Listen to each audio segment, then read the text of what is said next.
ओम नमः शिवाय। शिव महापुराण रुद्र संहिता उत्तरार्थ अध्याय 42 द्वादश ज्योतिर्लिंग।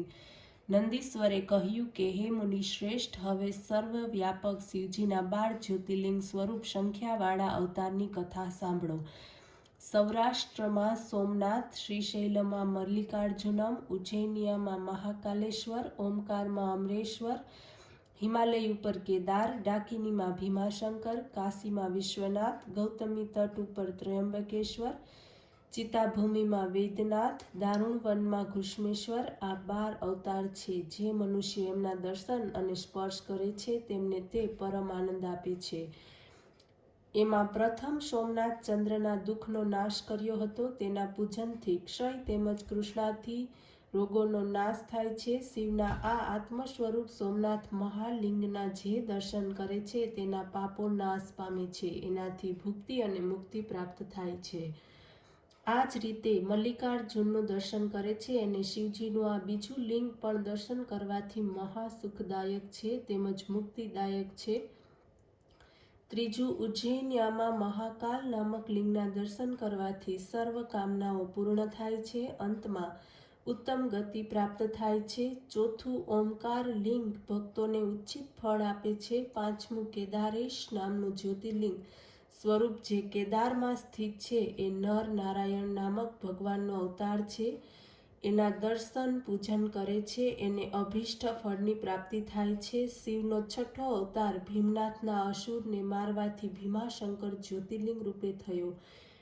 એ દૈત્યને મારી શિવે કામરૂપ દેશના રાજાની રક્ષા કરી હતી. એ ભક્તોના મનોરથોને પૂર્ણ કરનાર એ ખંડના સ્વામી છે. હે મુનિ, આ રીતે વિશ્વેશ્વર નામનો 7મો અવતાર કાશીમાં થયો, જે સમસ્ત બ્રહ્માંડના સ્વરૂપ તથા ભક્તિ મુક્તિદાયક છે. એમની પૂજા વિષ્ણુ વગેરે સર્વ દેવોએ કરી હતી. જે કૈલાસપતિ તથા ભૈરવ રૂપે સ્થિત છે, જે ત્યાં જ્યોતિર્લિંગથી સ્થિત પોતાની પુરીના સ્વામી તથા મુક્તિદાયક અને સ્વયં સિદ્ધ સ્વરૂપ છે. જે આ કાશી વિશ્વનાથને પૂજે છે અને એના નામને જપે છે તે કર્મ બંધનમાંથી છૂટી મોક્ષ પામે છે. આ પ્રકારે ત્રયંબકેશ્વર નામક જ્યોતિર્લિંગ રૂપ 8મો અવતાર ગૌતમીના કિનારે ગૌતમ ઋષિની પ્રાર્થના અને કામનાથી થયો છે.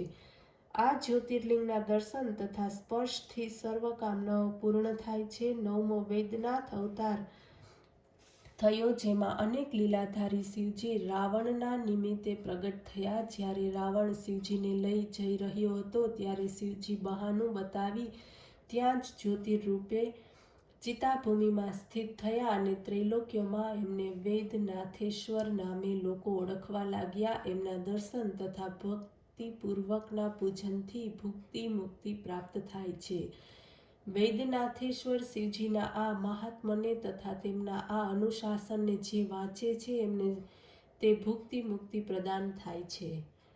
10મો નાગેશ્વર અવતાર અયોધ્યાપુરીમાં થયો. શિવના આ લિંગના દર્શન પૂજનથી મહાપાપો નાશ પામે છે. એ જ રીતે શિવના 11મા અવતારમાં રામેશ્વર જ્યોતિર્લિંગ અવતાર થયો, જેમણે રામચંદ્રનું પ્રિય કાર્ય કર્યું અને જે રામચંદ્ર દ્વારા સ્થાપિત હતું. આ જ્યોતિર્લિંગ રૂપે રામચંદ્રથી પ્રસન્ન થઈને એમને જયનું વરદાન આપ્યું અને એમનાથી પ્રાર્થિત તથા સેવિત બનીને શિવજી જ્યોતિર્લિંગ સ્વરૂપે સેતુબંધમાં સ્થિત થયા.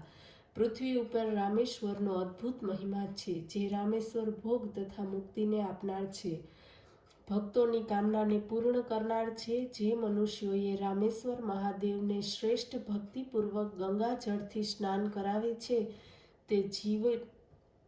તે જીવન મુક્ત થાય છે. તે સંસારમાં દેવ દુર્લભ ભોગ ભોગવીને પછી પરમ જ્ઞાનને પ્રાપ્ત કરીને કૈવલ્ય મોક્ષ પ્રાપ્ત કરે છે. આ જ રીતે ઘુષ્મેશ્વર નામક 12મો અવતાર થયો, જેને ઘુષ્માને આનંદ આપ્યો. દક્ષિણ દિશામાં દેવલોકની નજીક સરોવરમાં ઘુષ્માનું પ્રિય કરનાર શિવજી પ્રગટ થયા. ભક્તવત્સલ શિવે સુદેહ નામના દૈત્યને માર્યો તથા ઘુષ્માના પુત્રની ભક્તિથી પ્રસન્ન થઈને તેમની રક્ષા કરી. આથી પ્રાર્થના કરવાથી ઈષ્ટફળ આપવાવાળા પ્રભુ શિવ ઘુષ્મેશ્વર નામથી ત્યાં સરોવરમાં જ્યોતિર્લિંગ સ્વરૂપે રહ્યા. આ શિવનું દર્શન તથા ભક્તિ વડે પૂજન કરી મનુષ્ય આ લોકમાં સર્વ પ્રકારના સુખને ભોગવી મુક્તિને પામે છે. મનુષ્ય આ જ્યોતિર્લિંગ કથાનો પાઠ કરે છે અથવા સાંભળે છે તે સર્વ પાપમાંથી છૂટે છે.